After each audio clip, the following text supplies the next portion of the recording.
Joining the Boo Crew via the Speakeasy Studio are two of the coolest actors in the biz, whose daring and exciting choices have laid the groundwork for some of the most talked about films in decades. Not only that, but influential content and approaches to storytelling that have changed the game completely. She stars in projects like Adam Wingard's exceptional The Guest, 2014's It Follows. Her approach on that was instrumental in turning it into arguably one of the best horror films ever made, winning Best Actress in a Leading Role, Best Performance, and many more awards. The trajectory continues with Independence Day Resurgence, Federico D'Alessandro's Tau, the mind-blowing Villains alongside Bill Skarsgård. Also with us, a charismatic storyteller with unforgettable roles. He ripped your heart out in The Place Beyond the Pines. Derek Cianfrance's award-winning generational masterpiece. Adam McGoyan's Devil's Knot, Metallica's award-winning Through the Never 3D concert narrative film, played Harry Osborn in The Amazing Spider-Man 2, starred in Luc Besson's Valerian and The City of a Thousand Planets in 2017, Gore Verbinski's A Cure for Wellness, and Amazon 000. These are two actors whose performances are so visceral with intent that they make you completely forget you are watching a movie. They evaporate into their roles so effortlessly. They are the magic that brings us to the movies. Their latest project is a 13-part series experience available exclusively on the mobile streaming service Quibi. Now it's called The Stranger. It's about the events that unfold after a rideshare driver new to LA picks up a passenger in the Hollywood Hills. It is absolutely incredible and creepy as hell fun. We are so incredibly humbled to be joined by its stars Maika Monroe and Dane DeHaan. Woo! Yeah!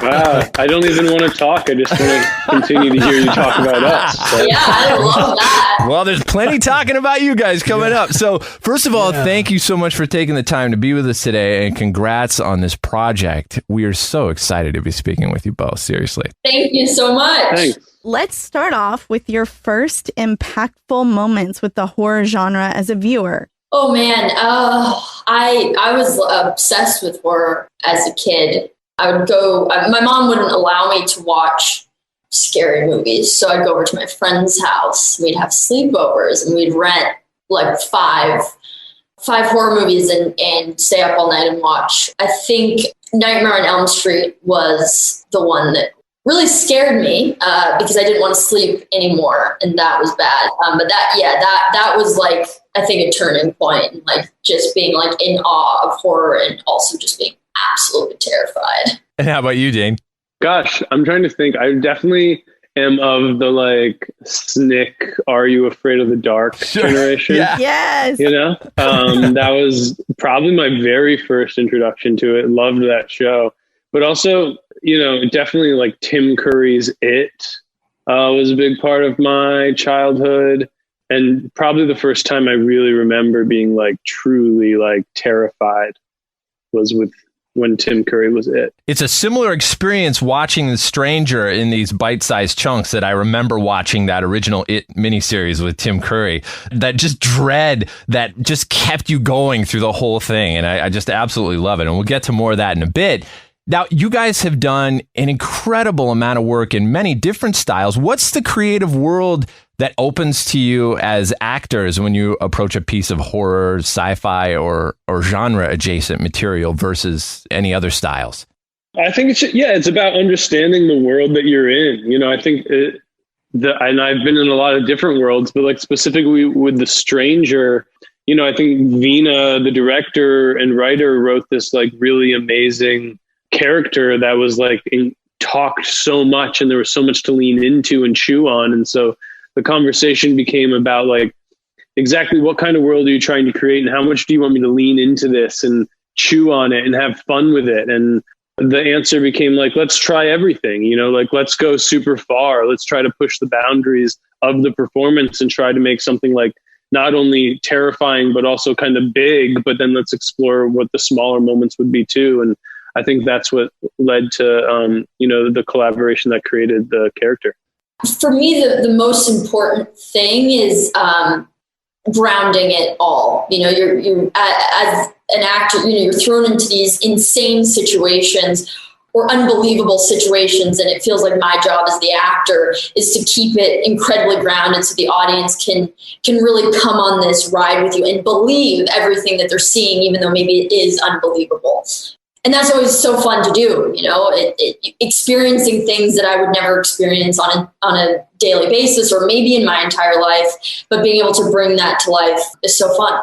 So Veena Sud comes along, whose work on The Killing helped make it one of AMC's highest rated shows of all time. She gets nominated for 6 Emmys. She has this new project called The Stranger for this really exciting new platform. Quibi, what compelled you to hop on board the project? You know, in many ways, it had everything to do with her. I had never heard of Quibi when I got this script, and I didn't really know what it was or what to make of it. And like my agents and managers had to like, you know, they had dealt with it and had the like kind of pitch of what it was. But it wasn't until I talked to Veena and she started to explain how she created The Stranger specifically for Quibi. She, you know, created these episodes specifically to have an arc that ends in a hook.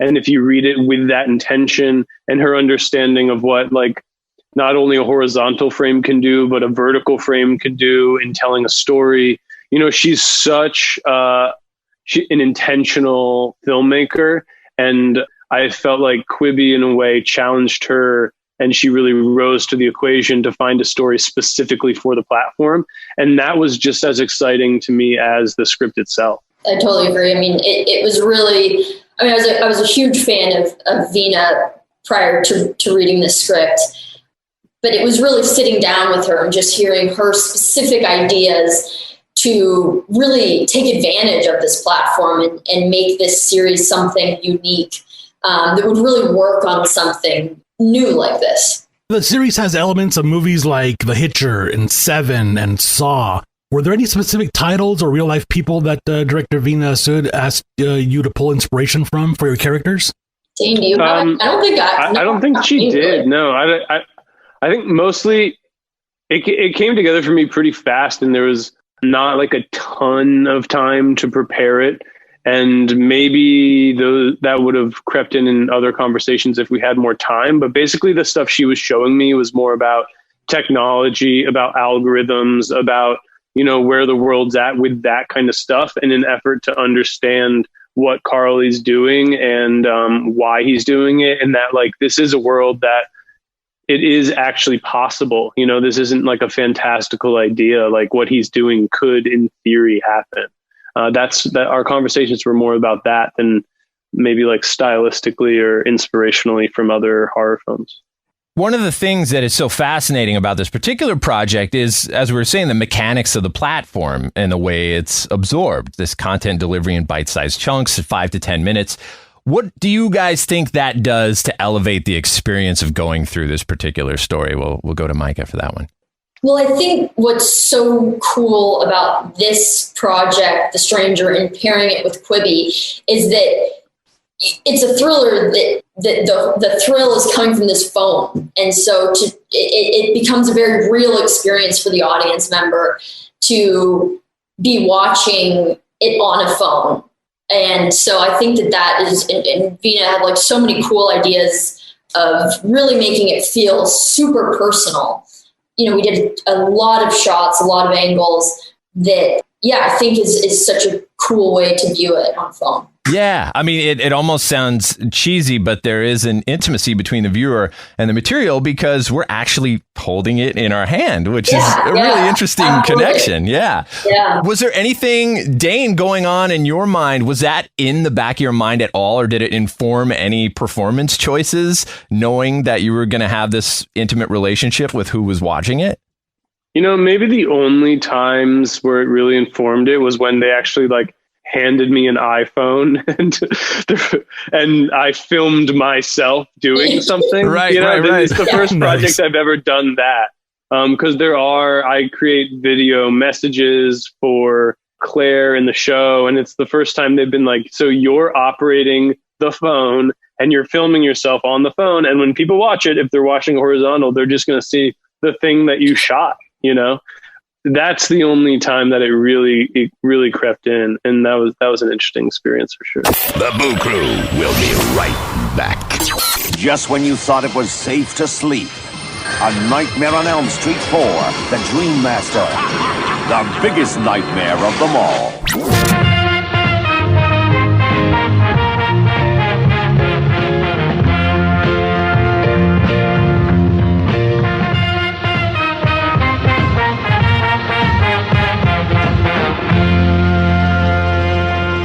Maika, you had these really suspenseful scenes where there was one in an elevator and you were climbing things in flip-flops. Did you do your own stunts? There was a stunt double, an amazing stunt double, but I did a fair amount. I feel like I did pretty good. It was definitely when I was reading, you read the script and you kind of forget, like, I'm going to actually have to go through this physically and mentally, and then you get on set and you're like, oh my God, half the script I'm barefoot. Like, I'm running through LA barefoot. Like no. Die Hard. Why? So yeah, I mean, it was challenging, but it was also really fun. The series takes you through the streets of LA, mostly at night, hour by hour. What were some of the challenges in filming the series? Yeah, I mean, just streets that was one of my favorite parts about filming this, was being in actual locations. But with that, comes challenges of people and cars and sounds and stuff. But it was really, really so cool. Almost every day was a different location around LA, places that I have never been.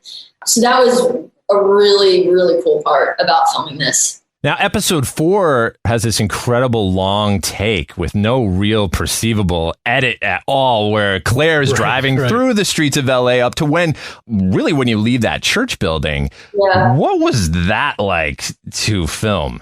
Oh, man. Yeah, I remember Vina coming to me with the idea, and I was definitely intimidated because, with the oneer, you have to really hit every point, and it's very technical, but also you have to be, very present in your performance. So I was definitely intimidated, but it was so much fun. I mean, it was a dance with our DP, who's incredible.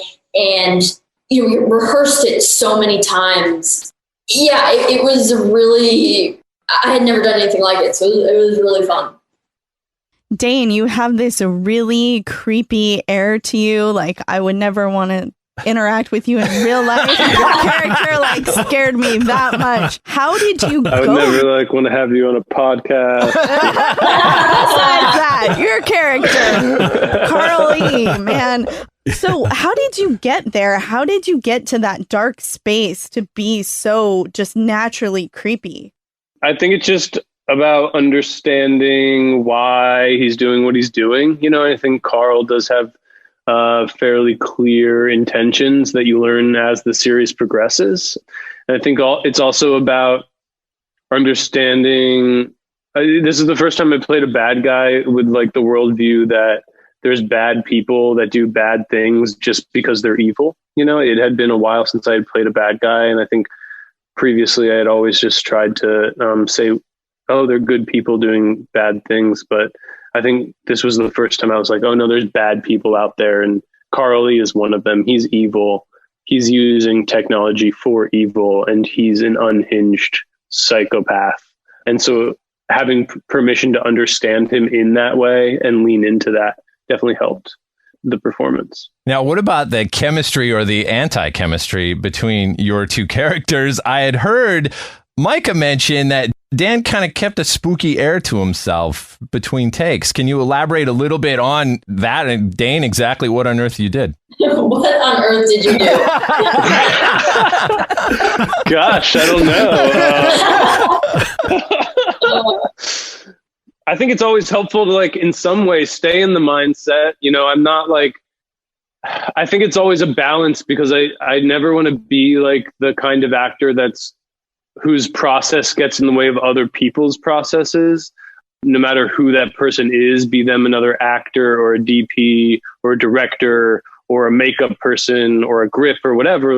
I think, it's important that I do my job, and that involves, for me, somewhat staying in that mindset, but also recognizing that I am part of a larger thing, and we want to make a beautiful thing together, Definitely one thing I did kind of on my own for fun, and maybe Maika somehow picked up on this as creepy, although I don't think she knew I was doing it, was I would just spend a lot of time reading about her online and reading her interviews and her articles and, learning about her past. And then when we were on set, I would ask her questions, leading questions that I already knew the answers to, Sure. in an effort to try to drive the conversation in a certain way. in a harmless way, but certainly in the same way that Carl E. would, but in a way that was harmless, but more as an experiment of like, how much can you actually do this? Yeah, that would be creepy. We see elements of Carl's past in bits of dialogue that show up through the series. Is there an entire backstory that you are either told, Dane, or that you only know, or that you've built perhaps yourself of his whole history? Not entirely, like I said, it all came together kind of like faster than I'm used to. But I think there's definitely an understanding that this isn't the first time Carl's done this, but he's had a lot more success in doing it in the past, and things have never really gotten out of control for him. So maybe this is the first time it's turned violent, and maybe this is the first time he's really become unhinged in a psychopathic way. But he has had success doing this kind of thing in the past and breaking people, but he's never had someone fight back, and this is what happens when someone fights back. One of the coolest things was Carl's ringtone. When was that something you became aware of? And did you hear it when you were filming, or did they add it after? I mean, that ringtone.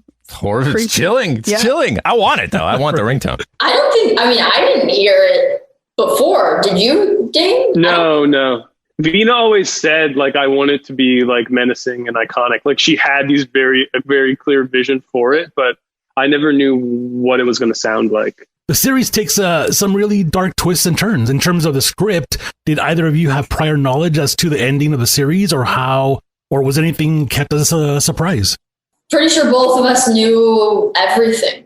I mean, I read the entire script in one sitting.